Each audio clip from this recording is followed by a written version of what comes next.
మహిమోన్నతుడా మా ప్రియుడా యేసయ్య మీ కొందనాలు చెల్లిస్తున్నాం. మీ చల్లని చూపు మాపై ఉంచి మీ మాటలు నీ సాధనమైన నాకు అందించి నా ప్రక్క నుండి బలపరిచి మీ మాటల ద్వారా ఆదరణ పొందినట్లుగా మీ బిడ్డలకు కావలసిన జీవాహారాన్ని వాక్యపు వెలుగులు మీరు నడిపించి ఆత్మీయ ఎదుగుదల దయచేసి నేను కృప చూపించి ఆదుకోమని ఈ ప్రార్థన విన్నపములు నా ప్రియ రక్షకుడైన యేసయ్యకు శ్రేష్టమైన నామంలో ప్రార్థించి స్తుతించి అడిగి వేడుకొని పొందుకునే నామం తండ్రి ఆమేన్.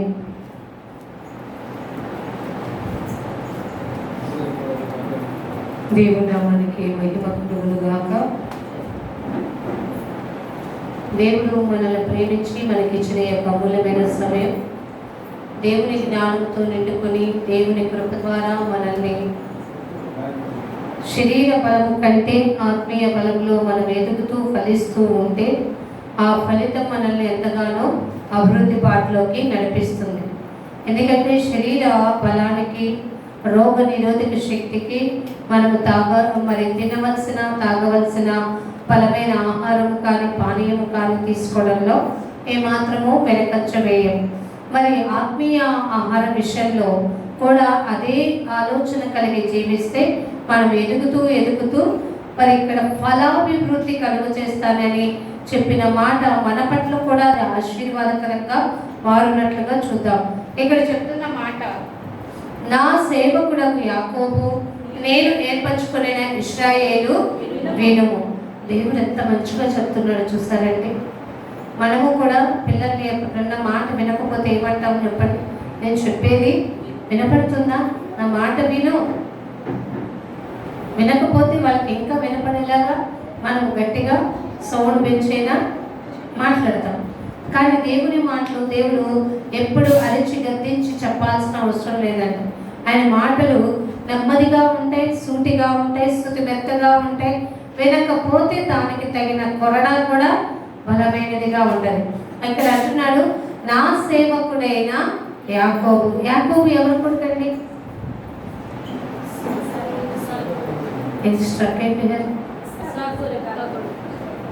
అతనేనా? ఇస్సాకు యొక్క ఎవరు కొడుకు? రెండో కొడుకు. ఇస్సాకు యొక్క కొడుకు రెండో అతను. దేవుని యొక్క జ్ఞానంలో అబ్రహాము, ఇస్సాకు, యాకోబులకు దేవుడు. ఎందుకంటే దేవుడు ఏశావుని ఏర్పాటు చేసుకోవాలి అనే ఆలోచన. అంటే మొదటి జనరేషన్ అనే దాన్ని ఏర్పాటు చేసుకోవాలని దేవుని ఆలోచన. అయితే ఏశావు ఏం చేశాడు? దాన్ని నాకు వద్దు అని త్రోసిపుచ్చుకున్నాడు. అందుకే దాన్ని ఎవరికి ఇచ్చేశారు? యాకోబే మనం తీసుకోవాల్సి వచ్చింది. అందుకనే అబ్రహాము, ఇస్సాకు, యాకోబులకు దేవుడు అయిన దేవా. అయితే ఇక్కడ అంటున్నాడు, నేను ఏర్పాటు చేసుకున్న ఇశ్రాయేలు వినుము. ఏమంటున్నాడంటే, నేను సృష్టించి గర్భంలో నిన్ను నిర్మించి నీకు నేను ఏం చేస్తానంటున్నాడు. మీరు రెండు మాటలు వినండి. సృష్టించేది నేనే, గర్భంలో అతనేంటండి. మరి మనుషులు ఏంటండి? మనుషులు ఎలా అనేస్తారు తెలుసా? సైన్స్ గురించి అయితే నేను మాట్లాడదలుచుకున్నాను. మనకి మినిమం నాలెడ్జ్, ఒక మనిషి గర్భంలో ఆ యొక్క మరి శిశువుని నిర్మించేది ఎవరు కదా? ఇప్పుడు అంత కృత్రిమంగా జరిగేవి వచ్చేసినా కానీ అది అంత మనకి ఉపయోగకరము కాదేమో. ఎందుకంటే దేవుడి చేత ఆశీర్వదింపబడిన ఆ గర్భము ఎంత బాగుంటుందో మనకి తెలియదు కాదు. ఇక్కడ అదే అంటున్నాడు, నిర్మించిన, ఏర్పాటు చేసిన, సృష్టిలో నిన్ను సృష్టించి గర్భంలో నిన్ను నిర్మించి నీకు నేను తిరిగి ఏం చేస్తాను? వదిలిపెట్టను. సహాయం చేయవాడను నేనేనండి. నిజంగా తెలుసా, ఒక కణములాగా ఉన్న ఆ శిశువు ఎదిగి ఫలిస్తూ ఆ తల్లి గర్భంలో కొట్టుమిట్టాడుతూ కూడా అంత ఇదిగా ఉంటూ కూడా ఏమంటున్నాడంటే, నీకు అప్పటి నుంచి నేను ఏం చేస్తున్నానన్నది దేవుడు సహాయము కదా. పిల్ల కదలకపోతే ఏమంటారండి?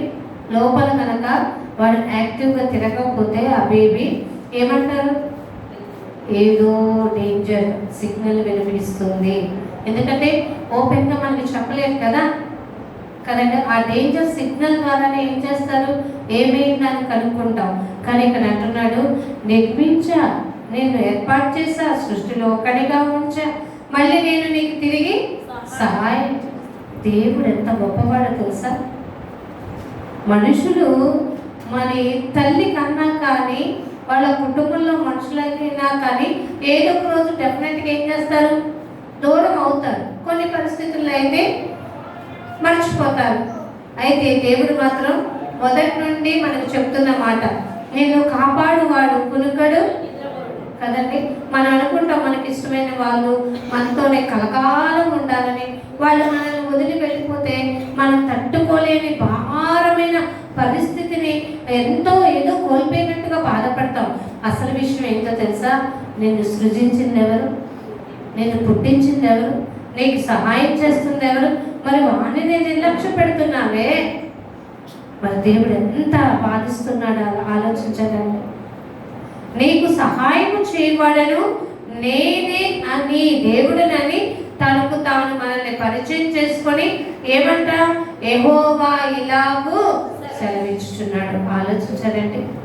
దేవుడు మనకున్న ఆ ప్రశ్నలకి తిరిగి ఏమిస్తున్నాడట, జవాబు ఇచ్చే దేవుడు.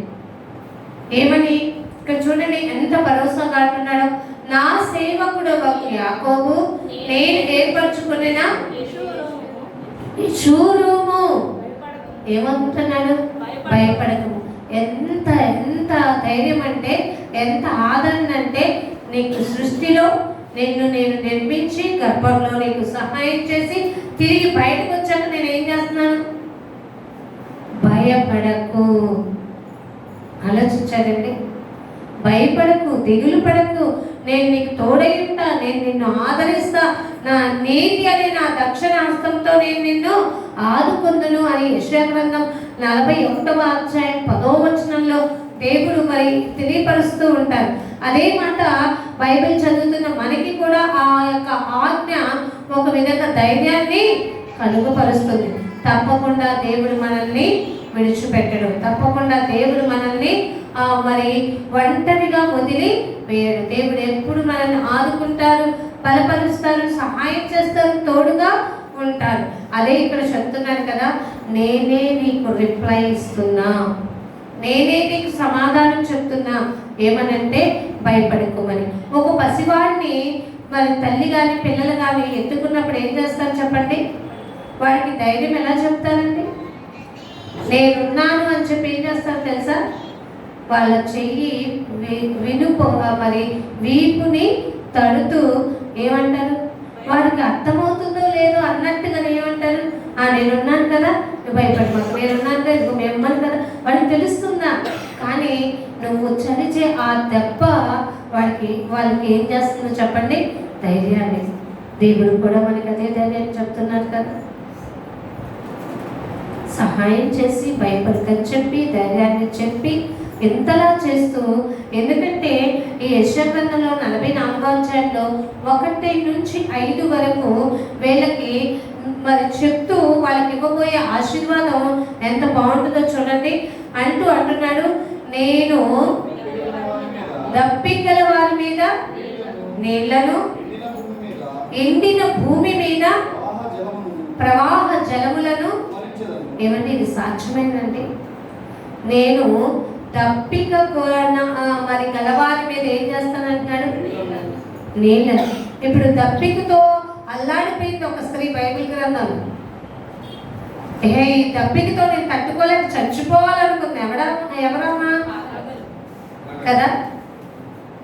మరి హాగరు ఆ నీళ్ల కోసం దాహంతో తప్పిస్తూ ఆ కుమారుని వదిలేసి ఏడుతో నాకు ఈ బాధొద్దు, ఇతనొద్దు, నేనొద్దు అనుకుంటూ మరి మరణించే స్థితిలో ఉన్నప్పుడు దేవుడు ఆమెకి ఏం చేశాడంటండి, ఆ ఇసుక ఎడారిలో నుంచి ఏం చేశాడు, ఎంత బాగుందో కదా. దేవుడు వదిలేస్తాడా? ఏమంటే మామూలుగా ఉన్న చోట ఎంత కావాలని అప్పుడప్పుడు ఎవరైనా పంపులు వేసుకుంటున్నప్పుడు నీళ్ళ కోసం ఎన్ని అడుగులతో ఉండవు అంటారు. ఎన్ని అడుగులతో ఉన్నా నీళ్ళు రాకపోతే ఏమంటారు? అతనేనా? కానీ నీకు నీళ్ళు వస్తే నువ్వు ఎంత ఆనందపడతావు చూడండి, ఆలోచించండి. ఇక్కడ దేవుడి ఆశీర్వాదం ఎలా ఉంటుంది? నేను మిమ్మల్ని మీకిద్దరికి నేను ఇస్తున్న భరోసా, యాకోబు యెషూరూము, నేను మిమ్మల్ని ఎలా ఆశీర్వదిస్తానో తెలుసా?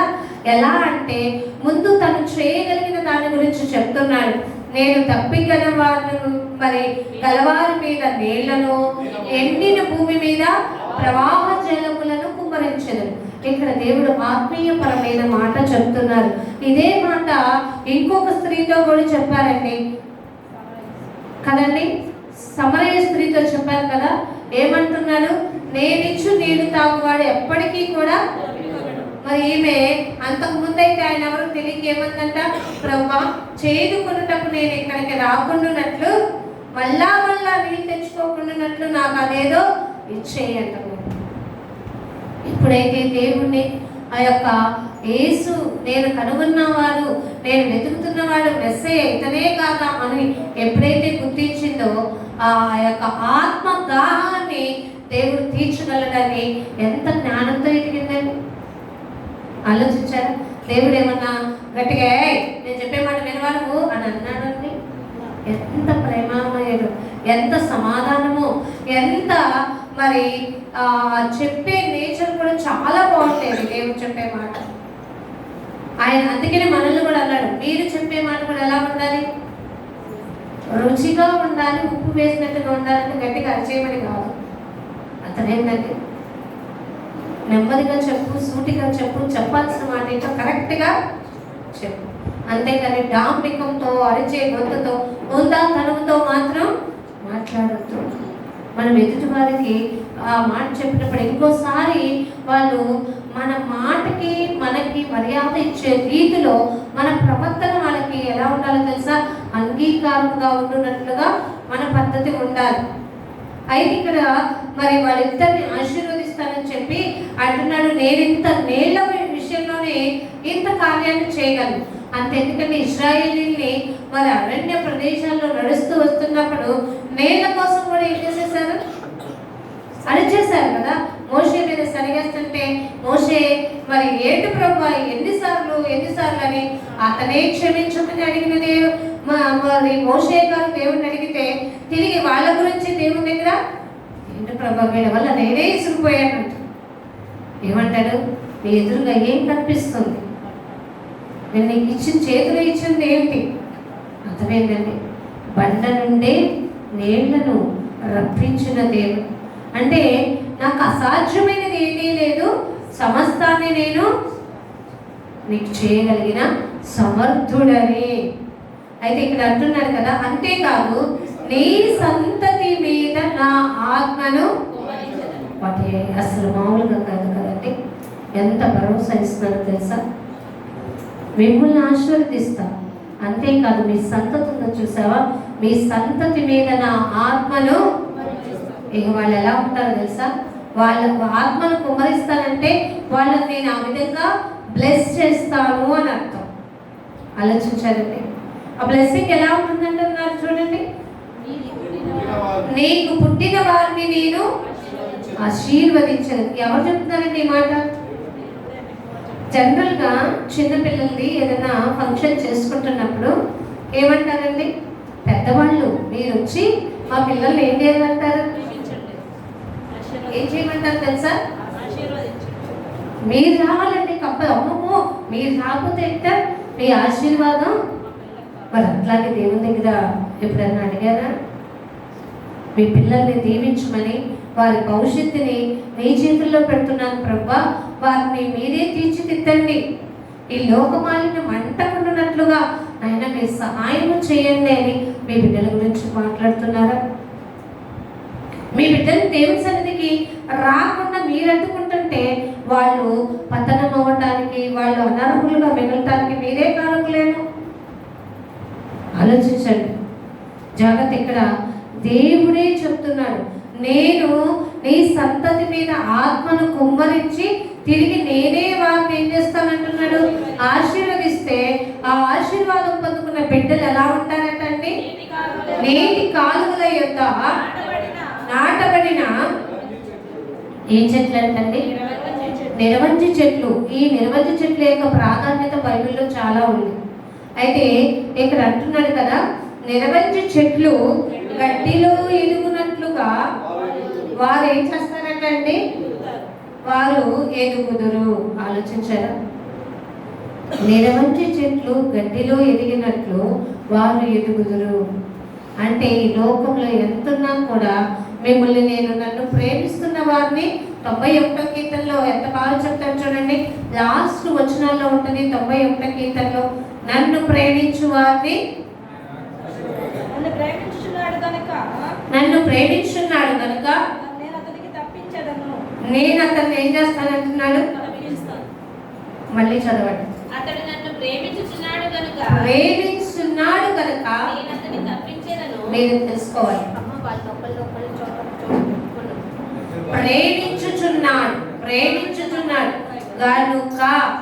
ప్రేమించుచున్నాడు గనుక నేను అతనిని అర్థమైందండి. అదండి గొప్ప, నేను అతనిని తప్పించేదను.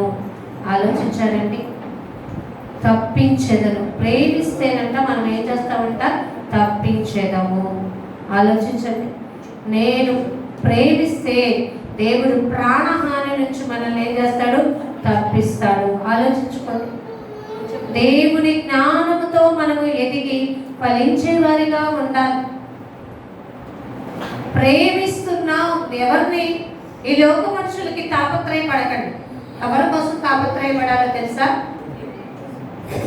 దేవుని ప్రేమించడంలో తాపత్రయపడండి. మీ యొక్క విషయం లేచిన దగ్గర నుంచి కొంతమంది మూర్ఖులు ఉంటారు. లేవంగానే నేను ఎవరిని చూడాలనుకుంటారు తెలుసా? మా భార్య మొహమే చూడాలి. కొంతమంది ఉంటారు నా కొడుకు మొహమే చూడాలి. కొంతమంది ఉంటారు మా అమ్మ మొహమే చూడాలి. కొంతమంది ఉంటారు నేను నడుస్తుంటే వెళ్తుంటే నాకు ఎదురు వాళ్ళే. మూర్ఖులు కాదండి. దేవుని అడుగు. నువ్వు లేవటంతోనే కళ్ళు తెరవక ముందే దేవుని నామాన్ని స్మరణ చేస్తూ లేదు. ప్రభువా నాకు ఈ రోజులు ఇచ్చావే, ఈ రోజంతట్లో ఆలోచన, నా యొక్క నడక పడక సమస్తము నీకు అంగీకారంగా ఉంటున్నట్లు ఈ రోజంతటితో నీ కృపతో నింపు. అన్యమైన వాటికి నీకు విరుద్ధమైన వాటి వైపు చూడటం, మాట్లాడటం, అపాయం, వాటన్నిటిలో నుంచి నన్ను తప్పించు. ఎంత తెలుసండి, మీ మరి భార్యలను చూస్తేనో, భర్తలను చూస్తేనో, లేకపోతే కొడుకులు చూస్తేనో వాళ్ళు వచ్చి మిమ్మల్ని ఎప్పుడూ కాపాడా లేరు. చివరికి ఏమంటారు తెలుసా? చూసుకొని నడవటం చేతవాదా అంటారు. అర్థమైందా? వాళ్ళు చూసినంత మాత్రం మీకు ఎదురు దెబ్బ తగలకుండా ఉండదు. మీ పనులు అసాధ్యంగా కాకుండా ఉండవు. కానీ దేవునిని అడుగు, దేవునిపై నువ్వు ఆలోచన కలుగు, దేవుని ఆత్మ కుమ్మరింపుని కోరుకో, నీవు దేవుని ఆశీర్వాదం కోరుకుంటావు. నేను చెప్పేది ఏంటంటే లోకపరంగా, శారీరక పరంగా ప్రభావములు తీరించు, పైకెత్తు. మమ్మల్ని స్టడీ విషయంలో, ఆరోగ్య విషయంలో, ఇంటి విషయంలో మేము అన్ని సమస్తమును మరి సమకూర్చుకొని మా బంధువుల కంటే మేము అధికంగా ఉంటున్నట్టు మమ్మల్ని దీవించు అని అడిగేస్తారే. ఇది నేను చెప్పకపోయినా మీరు అడిగేస్తారు. ఎందుకంటే మీకు ఇది బాగా అవసరం. అస్సలు అవసరం ఏంటంటే ఆత్మీయ జ్ఞానము, ఆత్మీయ ఆశీర్వాదము. ఎందుకంటే ఈ ఆత్మకు ఆశీర్వాదం లేకపోతే శరీరాన్ని కట్టుకున్న మాలిన్యాన్ని, ఆ మాలిన్యం ద్వారా ఆత్మ కూడా ఏమైపోతుందంటే బలహీనతలోకి వెళ్ళిపోతుంది. ఈ పై కడిగే ఆ మాలిన్యాన్ని, శరీరాన్ని కట్టుకున్న మాలిన్యాన్ని నువ్వు కడిగి వేసుకోవచ్చేమో, కానీ నీ ఆత్మ కట్టిన మాలిన్యాన్ని వాక్యం అనే ఉదక స్నానంతో నిర్మలముగా నీవు దాన్ని శుభ్రం చేసుకోగలవు. వాక్యమే దేవుడై ఉన్నాడు కాబట్టి దేవుని దగ్గర నువ్వు ప్రాధేయపడి దేవుని అడగాలి. ప్రభువా నీకు ఆయాసకరమైన మార్గం ఏమైనా ఉందేమో నన్ను పరిశోధించు, నన్ను పరిశీలించు, వాటి నుంచి నన్ను ఏం చేయమని అడగాలి? తప్పించు ప్రభువా, నీ ఆత్మను కుమ్మరించు, నీ చిత్తాన్ని నెరవేర్చే బిడ్డగా నన్ను ఉంచు, ఈ లోక మాలిన్యం నా కంటకుండునట్లుగా నన్ను కాపాడు, నన్ను దీవించు, నన్ను ఆశీర్వదించు. ఆ విధంగా మీరు ఎప్పుడైనా దేవుని ఆశీర్వాదం కోరుకుంటున్నారా? ఆలోచించండి. లోకపరమైన ఆశీర్వాదం కోసం మీరు పోరాటం చేస్తున్నారేమో. ఇక నుంచి మీ ప్రార్థన మారాలి, ఆలోచన మారాలి. ఆత్మీయంగా నన్ను ఆశీర్వదించు ప్రభువా, ఎందుకంటే నేను నీ ఎద్దకి ఎలా చేస్తానో తెలుసా? ఎలా చేస్తామండి ఆయన ఎద్దకి? శరీరం తొడుక్కున్న వాళ్ళమే వెళ్తామా, శరీరం విడవబడిన వాళ్ళమే వెళ్తామా? అది శరీరం విడవబడి ఆత్మ దేవుని దగ్గరికి తిరిగి వెళ్తుంది. ఈ వెళ్ళిన ఆత్మ హృదయము దోషారోపణ చేయకుండా నీవు భూమి మీద ఎలా నడుచుకున్నావో, ఏ వరాల కోసం తాపత్రయపడ్డావో, దేన్ని శుద్ధి చేసుకోవాలని అడిగావో దాని గురించి అడుగుతుంది. అందుకని ఇక్కడ అంటున్నాడు, ఇశ్రాయేలు, యాకోబు, నేను యెషూరూము, నేను నిన్ను ఆశీర్వదిస్తా, ఆత్మను కుమ్మరిస్తా. అంతేకాదు, గడ్డిలో మొలిచిన నిరవంజి చెట్లు ఎలా ఉంటాయో కానీ వాటి కంటే కూడా మిమ్మల్ని నేను ఏం చేస్తానంటాను తెలుసా? అధికంగా నేను మిమ్మల్ని ఆశీర్వదిస్తాను. ఎంత బాగుందో తెలుసండి. అక్కడ ఆ మాట చూడండి, గడ్డిలో ఎదిగినట్లు వారు. అర్థమైందా? నువ్వు ఈ లోకంలో అనేకమైన మనుషుల మధ్య ఉండొచ్చు. నువ్వు ఆయన్ని ప్రేమిస్తే తప్పించబడతావు. నువ్వు ఆయన్ని ప్రేమిస్తే నిన్ను దేవుడు ఆయన యొక్క భయభక్తులు కలిగిన బిడ్డల్ని మరి అన్ని విధాలా ఆశీర్వాదం వాళ్ళకి దయచేస్తాడట, రక్షణ ఇస్తాడట, దీర్ఘాయువు ఇస్తాడట, శ్రమలో నుండి కూడా దేవుడే విడిపిస్తాడట. ఎంత గొప్ప దేవుడండి. మరి నీకు ఆ గురి ఉందా? పౌలు అంటున్నాడు, నేను మనుషుడినే కానీ నేను గురి యొద్దకే నా పరుగుని. ఏ గురి? ఆ పరలోక రాజ్యంలో, ఆ విందులో నేను పాలు పందులు పొందడమే నా గురి. అందుకే నేను నా లక్ష్యం ఎవరు ఉంచాను? యేసునందుంచాను నా లక్ష్యాన్ని. ఆలోచించారా? ఎబ్రీ 3:1 ఆ మాట ఉంటుంది. చూడండి ఒకసారి ఆ మాట.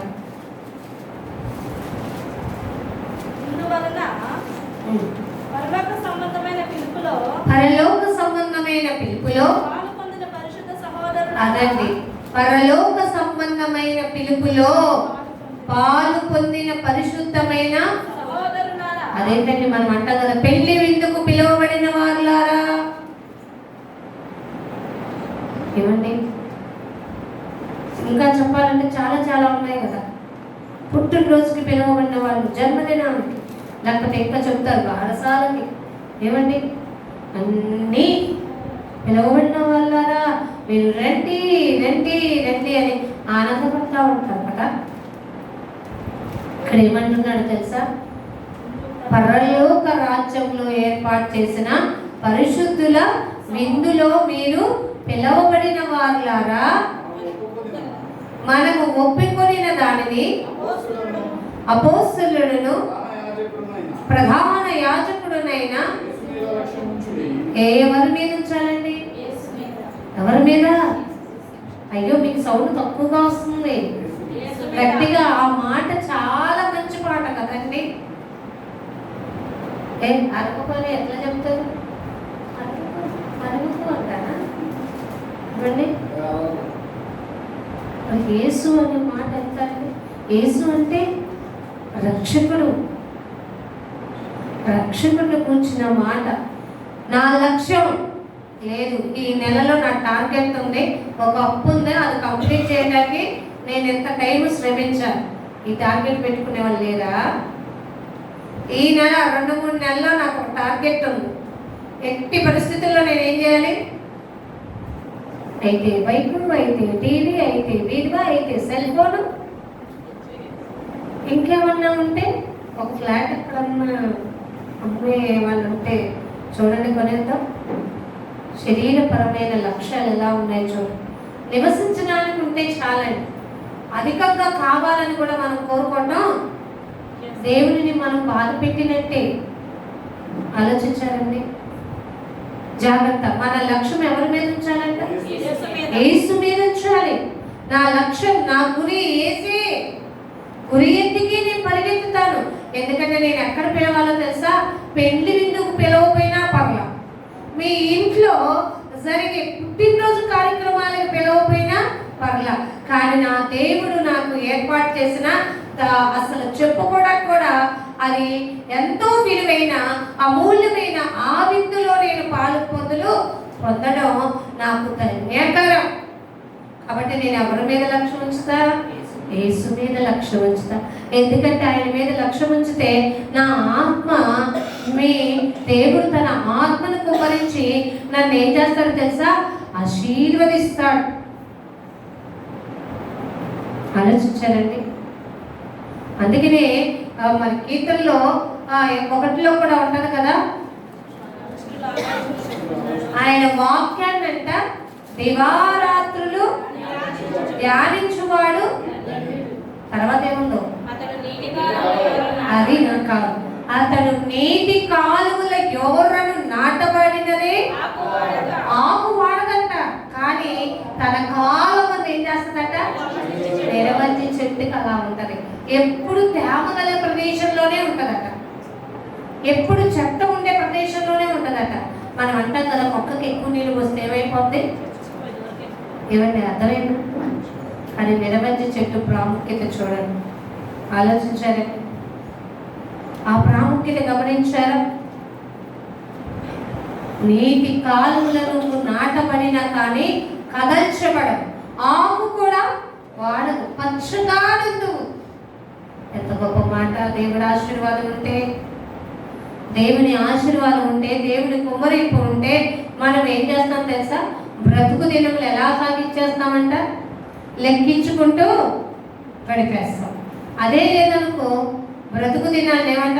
ఉంటే ఉన్నాం, చాలా ఈజీగా వేస్తారండి. ఉంటే ఉన్నాం, పో, ఇప్పుడైనా పోవాలనుకుంటే. నీకు దేవుని సృష్టి, ఆ నిర్మాణం, సహాయము, తోడు, ఆశీర్వాదం, ఈ విలువలు తెలిస్తే ఆ మాట నోటికి కూడా రానియం. నేను అందుకే అంట, మన బ్రతుకు దినాన్ని మనం లెక్కించుకొని ఆయన పిలుపుకి మనల్ని మనం ఎలా ఉంటే దేవుని పిలుపు ఆ విందులో పాల్గొంటామో అలా ఉండేలాగా నా గురి, నా లక్ష్యము చేసే. అందుకే యేసు ప్రభువారు కూడా అంటారు కదా, యోహాను సువార్త 14:6లో యేసు అన్నారట, నేనే మార్గము, నేనే సత్యము, నేనే జీవము, నా ద్వారా తప్ప ఎవ్వడును ఆ పరలోక రాజ్యానికి. అర్థమైందండి? డబ్బుంటే వెళ్ళిపోతావు పరలోక రాజ్యానికి, డబ్బుంటే హాస్పిటల్కి వెళ్తావేమో బహుశా, డబ్బుంటే పెద్ద గొప్ప రెస్టారెంట్లకు వెళ్తావేమో, డబ్బుంటే ఇంకా ధనం ఎక్కువ ఉన్న వాళ్ళ దగ్గరికి వెళ్ళి నీ యొక్క హోదా చూపించాలనుకుంటావేమో, కానీ డబ్బున్నంత మాత్రాన నీ ప్రాణాన్ని కూడా నువ్వు దక్కించుకోలేవు. డబ్బున్నంత మాత్రాన నాకు రోగం రాకూడదని ఆపుకునే శక్తి కూడా నీ దగ్గర లేదు. నీకున్నదేంటో తెలుసా? తినటానికి, తాగటానికి దేవుడిచ్చిన దానిలో ఇతరులకు సహాయపడు. నీవు దానిని దేవుని పనికి హెచ్చించు. అధికంగా దేవుని కంటే డబ్బును కానీ, నీ ఇంటి వారిని కానీ, నిన్ను నీవు కూడా నీవు ప్రేమించుకోమాక. అర్థమైందండి? దేవుని చేత ప్రేమించబడు, దేవుని ఆలోచనలోకి వెళ్ళు, దేవుని ఇచ్చే ఆ వరాన్ని ప్రభా. అరుగురాళ్ళైతే ఇంకా హిబ్రీలో ఉంటది, మేము శరణాగతులు ప్రభా. అంటే ఏంటో తెలుసా? అరుకునే భిక్షగాడు. కానీ పొద్దుకోవడానికి కూడా మేము అరుగులము కాదు ప్రభా. యోవేలు గ్రంథం చూద్దాం. యోవేలు గ్రంథం 2వ అధ్యాయం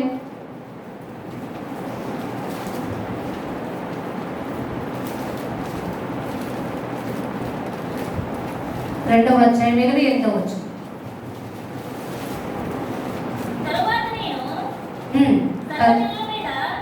తరువాత నేను సకల జనుల మీద, మళ్ళీ చదువుతారా? తరువాత నేను సర్వ జనుల మీద నా ఆత్మను కుమ్మరింతును. అప్పుడు చూడండి, దేవుని ఆత్మ కుమ్మరింపు వస్తే మీ కుమారులను మీ కుమార్తెలను ప్రవచనములు చెప్పు. ప్రవచనములు చెప్పుదురు.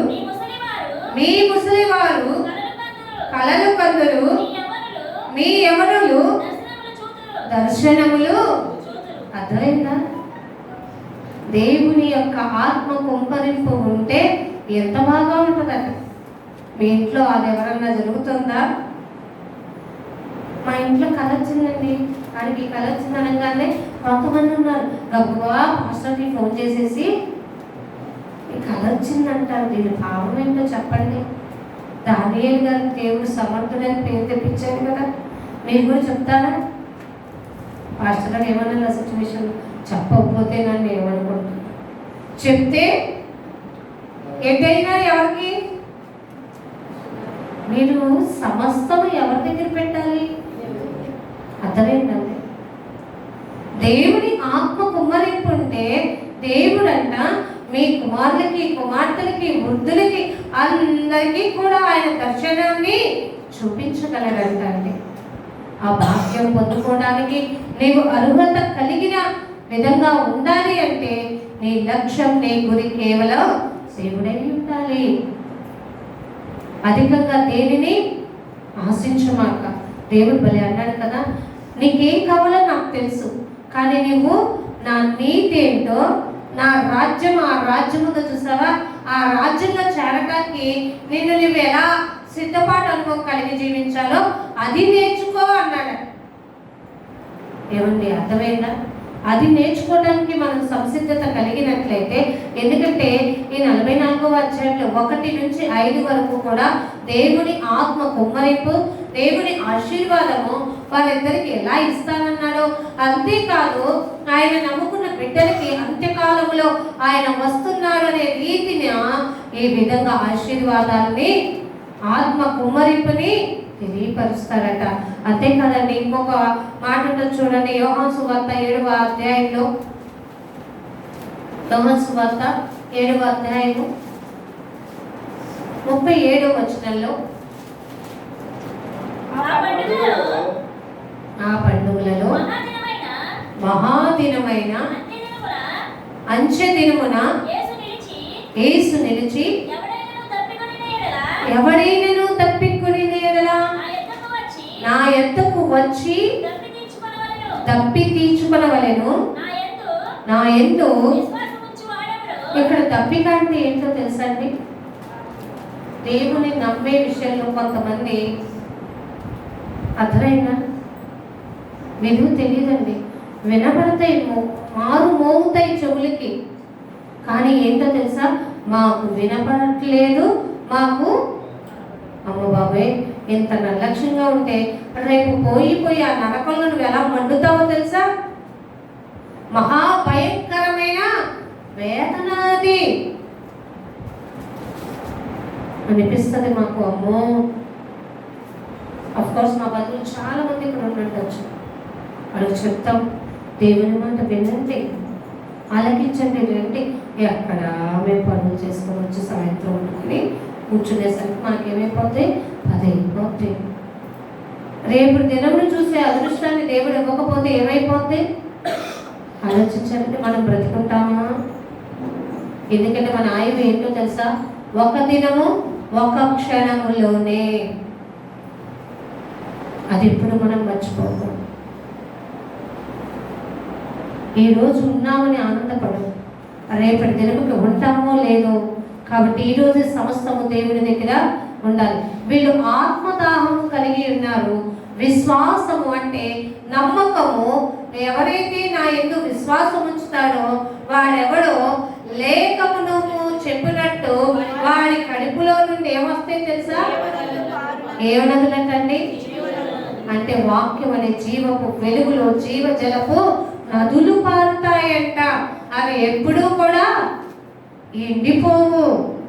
అర్థమైందండి? అంటే దేవుని ఆత్మ కుమ్మరింపు అలా ఉంటది. దేవుడు కావాలంటే ఆ ఎర్ర సముద్రాన్ని ఏం చేశారు? ఎంత టైంలో ఈ ఇశ్రాయేలీలు ఇలా దాటి వెళ్ళిపోవడం, ఆ యొక్క ఫిలిస్తీన్లు వెనకే వచ్చి ఆ యొక్క అడుగు పడుతూ ఉండగానే నీళ్ళు ఏమొచ్చేసినాయంట. మహా అయితే ఎంత టైం పట్టుంటుందో కదండి. వాళ్ళు దాటిపోయారు. వీళ్ళు ఎంట్రీ అయ్యే టైంలోనే మళ్ళీ తిరిగి ఆ ఎర్ర సముద్రం ఏమైపోయిందంట, పైగా ఉండిపోయింది. నీళ్లు పారే స్థలంగా అయిపోయింది. దేవుడు తలుచుకుంటే దాన్ని ఏం చేశాడు, 6 నెలలుగా చేశాడు. అదే దేవుడు తలుచుకొని ఏం చేశాడు తెలుసా, 6 నెలలుగా ఉంచేశాడు. ఆలోచించారా దేవుని యొక్క గొప్ప కార్యాలు? దేవుడు తలుచుకుంటే నీకున్నది కూడా నీ దగ్గర నుంచి అర్థమైందండి. సౌలుని ఏం చేశాడు, చక్కగా రాజు హోదా ఇచ్చాడు.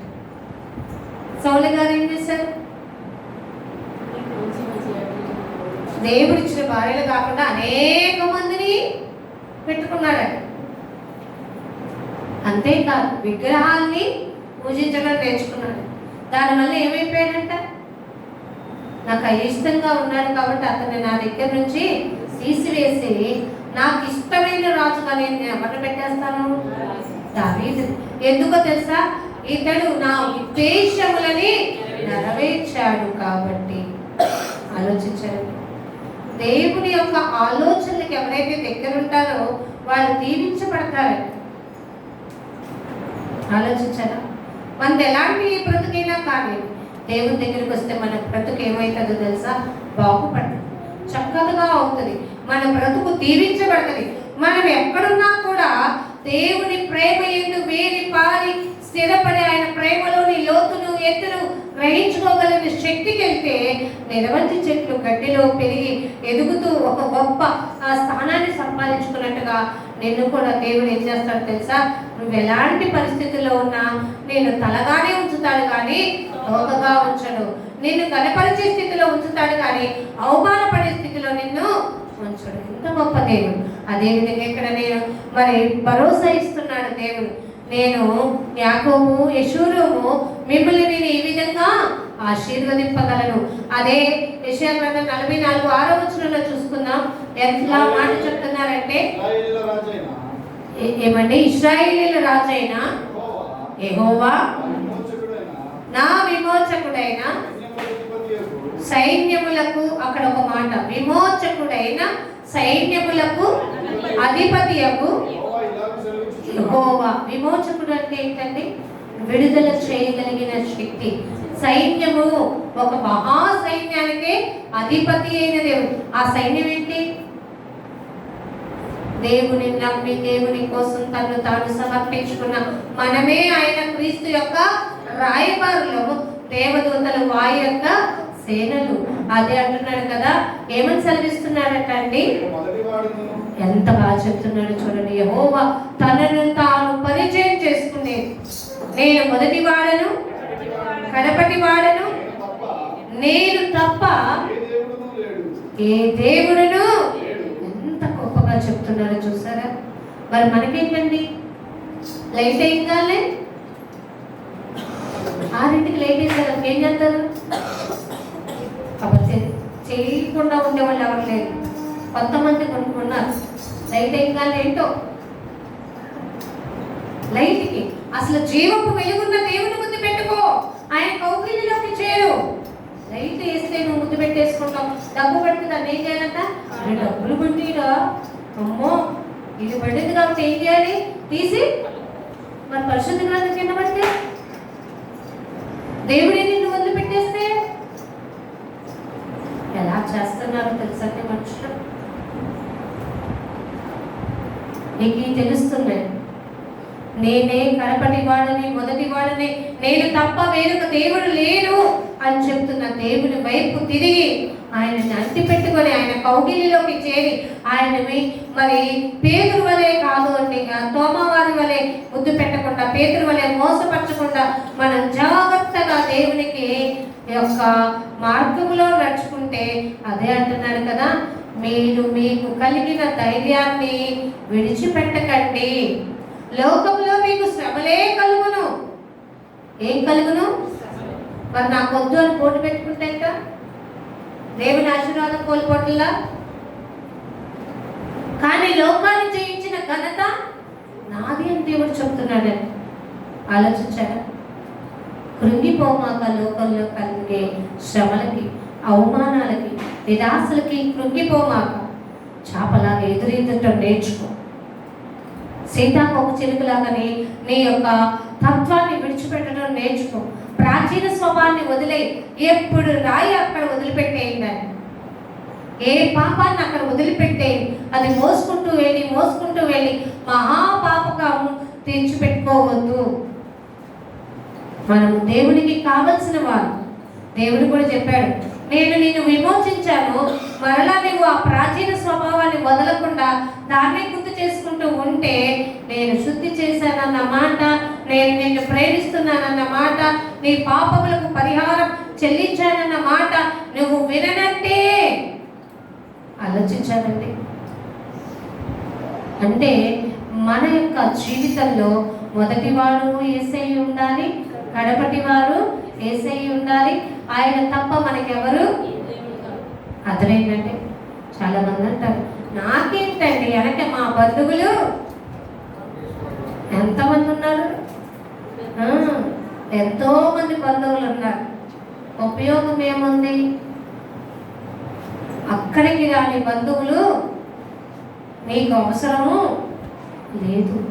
నీకు సహాయము, నిన్ను బలపరిచి ఆదరించి నీతి అనే తక్షణ హస్తంతో నిన్ను ఆదుకొనిన నీ సమీప బంధువుడు నీ దగ్గరికి వచ్చి నిన్ను సృష్టించి నిర్మించి నీకు సహాయం చేస్తానని చెప్పి ఆయన మరి ఇంకేమన్నాడో తెలుసా, నీకు దేవుణ్ణి ఉన్నానని చెప్పిన ఆ దేవుడి దగ్గర ఒడిలో చేరటానికి ఇష్టపడటం నేర్చుకో. అందుకే అంటారు కదా సామెతలు 17:17లో, నిజమైన స్నేహితుడు ఆయన నిన్ను విడువక ప్రేమించే స్నేహితుడు ఎవరైనా ఉన్నారా మీకు? నాకు తప్ప, నా యేసు తప్ప ఎవరు లేరు. ఉంటే మీరు కూడా చెక్అవుట్ చేసుకోండి. మన సమీప బంధం. మనం ఇతరులుగా ఏమన్నా బాధలు చెప్పుకుంటే వాళ్ళు విని ఏం చేస్తాం, ఈ బతుకట్టుంది, ఏం చేస్తాం, అయ్యో జాలేస్తుంది, సర్లే భయపడక బాధపడకండి. కానీ మన దేవుడు ఏం చేస్తాడు తెలుసా, మన భారాన్ని తొలగిస్తాడు. మన భారంలో నుంచి మనల్ని తేలికపరుస్తారు, మనల్ని ఆదరిస్తారు, బలపరుస్తారు. అంతేకాదండి, నేను నీకున్నాను, నువ్వు భయపడక్కర్లేదు, దిగులు పడనక్కర్లేదు, నేను నీ సహాయకుడను. ఎంత బాగా చెప్తారు తెలుసా? ఆలోచించండి. దేవుని యందు నిరీక్షణ కలిగి ఉండండి. దేవుని యొక్క సమీప బంధువులుగా మీరుండడానికి ప్రయత్నం చేయండి. వాళ్ళని ఆశీర్వదించిన దేవుడు తప్పకుండా, ఆయన బిడ్డలమైన మనల్ని కూడా దేవుడు తప్పకుండా, నా ప్రియ బిడ్డలారా, నేను మిమ్మల్ని ఏం చేస్తానని తెలుసా, ఆశీర్వదిస్తాను, నా ఆత్మను మీపై కుమ్మరిస్తాను, నేను మిమ్మల్ని ఎన్నడూ విడువను ఎడబాయను. దేవుని యొక్క గొప్ప మాటలు ఎప్పుడు మర్చిపోకండి. అదే యెషయా గ్రంథం 44:8 చూద్దాం. మీరు ఏం చేయొద్దంటున్నారండి? వెరవకుడి, భయపడకుడి, పూర్వకాలం నుండి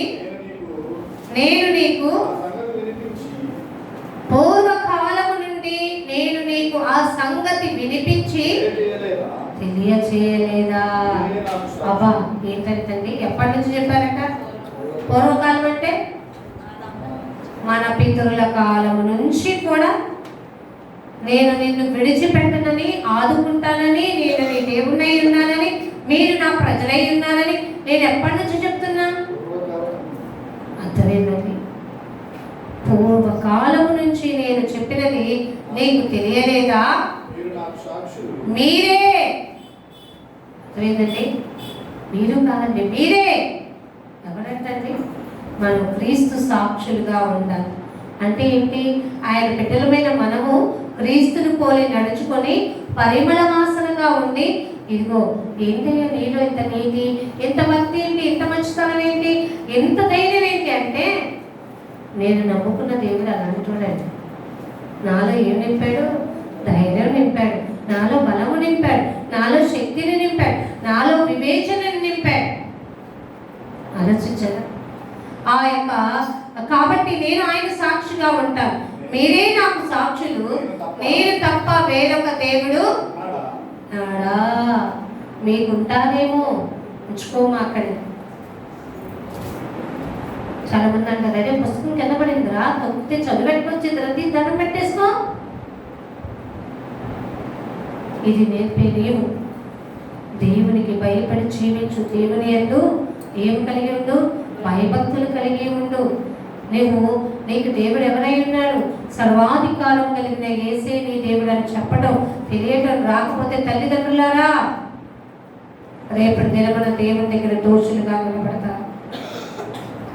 ఏమా నీ పిల్లల్ని నేను కూర్చొని వినిపించలేదా దేవుని మాటలంటే, లేదు ప్రభువా అంటే, వాళ్ళు మానకపోవడానికి కారణం నీవే, వాళ్ళను ఆశీర్వాదంలో వెళ్ళకపోవడానికి కారణం మీరే అనిపించుకుంటారా?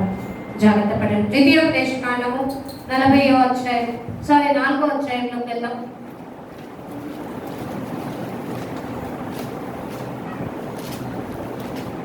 4వ అధ్యాయంలో 35వ వచనం. అయితే యెహోవా దేవుడనియు ఆయన తప్ప మరి ఒకడు లేడనియు నీవు తెలుసుకున్నట్లు అది నీకేం చేయబడిందట? అంటే అద్భుతాలు ఆశ్చర్యాలు కలుగుతున్నాయి అంటే దాని అర్థం ఏంటి? నేను నీకు దేవుడును, నేను తప్ప నీకు వేరొకడు లేడు అని తెలియపరచడానికి నేను చేసిన కార్యం. కానీ ఇప్పుడు ప్రజెంట్ దేవుడు నీతిమంతులకి అనీతిమంతులకి తన యొక్క కృపను చూపిస్తూ ఆదరిస్తూ బలపరుస్తున్నాడు. కానీ నీతిమంతులకు తెలుస్తుంది, కానీ అనీతిమంతులకి దేవుని కృపలో ఉన్న విలువ తెలియట్లా. ఆ బాహుల్యం విలువ తెలుసుకోలేకపోతున్నారు. జారిపోతున్నాం, పడిపోతున్నాం. కానీ స్థిర బుద్ధులు కలవాలమై మనం ఏం చేయాలి తెలుసా? నీ కాళ్ళను స్థిరపరచువాడను నేనే. ఎవరి వ్యక్తి దేవుణ్ణి అడగాలి. ఒకటి, దేవుడు ఆ యాకోబుకి యెషూరుకి చెప్పిన మాట ఏంటో తెలుసా? మీ మీద నా ఆత్మను కుమ్మరించేదను. ఇంకోటి ఏం చెప్పారండి? మరి మిమ్మల్ని నేను ఆశీర్వదిస్తాను. మూడోది ఏమంటాడంటే, నేను తప్ప వేరొక దేవుడు లేడు. అలాగే కాదు, మనకి చెప్తున్న మాట కూడా అదే అని మనం గ్రహించి దేవుని యొక్క జ్ఞానములో ఎదగగలిగితే మనము ఆయన యొక్క బిడ్డలుగా కృతార్థులు అవుతాం, ధన్యులం అవుతాం. అదే లెక్క చేయక పెడచెవిని పెడితే దేవుడి చేత విసర్జించబడతాం, దేవుడి కోపాగ్నికి బలైపోతాం. ఆ కోపాగ్నికి బలైపోతే అపవాది గొడవలో చేర్చబడతాం. మనం ఆ యొక్క ఎక్కడికి వెళ్తాం? అర్థమైందండి? ఆ నరకంలో యాతన పడుతూ వేదన పడుతూ, తండ్రి మమ్మల్ని ఇక్కడి నుంచి కాపాడు అని అప్పుడు ప్రతిమాలుకుంటే నీ టైం అయిపోయిందనే భవిష్యత్తు ఆ జీవితకాలం ముందుకి. అందుకే అన్నాడు కదా, ప్రభా సజీవులే కదా నిన్ను స్తుతిస్తారు. నేను మన్నులోనికి గోతిలోనికి దిగిన ఎడల నా ప్రాణం వల్ల నీకు ఏమీ లాభం. మన్ను నిన్ను స్తుతించిన నీ కార్యముల గురించి అది వివరించిన. కాబట్టి ఇది గుర్తెరగండి, మన ఊపిరి అనేది మనలో ఉండగానే దేవుని గురించి మీరు కూడా ఒక సాక్షులుగా జీవించండి. దేవుని ఆత్మ కలిగిన వారే, ఆ ఆత్మ కలిగిన వారే మీరు కూడా దేవుని యొక్క చిత్తాన్ని నెరవేరుస్తూ ఆయన సాక్షులుగా, అలాగే ఆయన చేత ఆశీర్వాదం పొందుకునే బిడ్డలుగా ఎదగలిగితే దేవుడు మనల్ని చూసి ఎంతో ఆనందపడతారు. కళ్ళు మూసుకోండి, ప్రార్థన చేసుకుందాం. ఈ కొద్ది మాటలు దేవుడు మన వెనుకల్లో ఫలింపచేయుగాక. ఆమేన్. మహాగణుడా, మహిమోన్నతుడా, మా ప్రియుడ యేసయ్య మీకు వందనాలు చెల్లిస్తున్నాను. నీ చల్లని చూపు, నీ దయ మాపై ఉంచి నైనా యెహోవా నైనా సెలవిస్తున్నాడు యాకోబుకి యెరూషలేముకి, నైనా నేను మిమ్మల్ని ఏ విధంగా ఆశీర్వదిస్తాను అని, నేను తప్ప మీకు వేరొక దేవుడు లేదని, నా ఆత్మను కుమ్మరిస్తానని నైనా మీరు ఏ విధంగా సెలవిచ్చారో తెలియపరుస్తున్నారు. మీ పూర్వీకుల దగ్గర నుంచి నైనా ఉన్న ఈ యొక్క విమోచన మీకు తెలియలేదా అని అంటున్నారు. మీరు మాకు తెలియపరుస్తున్నప్పుడే నైనా, మా ఊపిరి మాలో ఉన్నప్పుడే మీ ఆత్మను పొందుకునే వారమే, జీవాత్మ పొందుకున్న మేము నీకు ఉపయోగకరంగా, నీ సాక్షులుగా, నీవు తప్ప మాకు వేరొక దేవుడు లేరు అనే ఆలోచనలో బ్రతుకుతూ, నీ ఆజ్ఞలను కైకొంటూ, నీ చిత్తానికి లోబడుతూ, నిన్ను ప్రేమిస్తూ ఈ లోకానికి నేను మేము దూరంగా ఉంటూ నీ సాక్షులుగా నేను జీవింప చేయమని నాదు ఆశ్రీతుకమైన దేవ ఈ వాక్యము నీ బిడ్డల యొక్క హృదయాల్లో నీరు కట్టి ఫలింప చేయమని మనసారా నిన్ను కోరుకుంటూ ప్రతిమలాడుకుంటూ ఏస్తున్నామున ఈ ప్రార్థన విన్నపములన్నీ కూడా అడిగి వేడుకలు పొందుకుని ఉన్నాం తండ్రి ఆమేన్. మీ అందరికీ వందనాలు. దేవుడు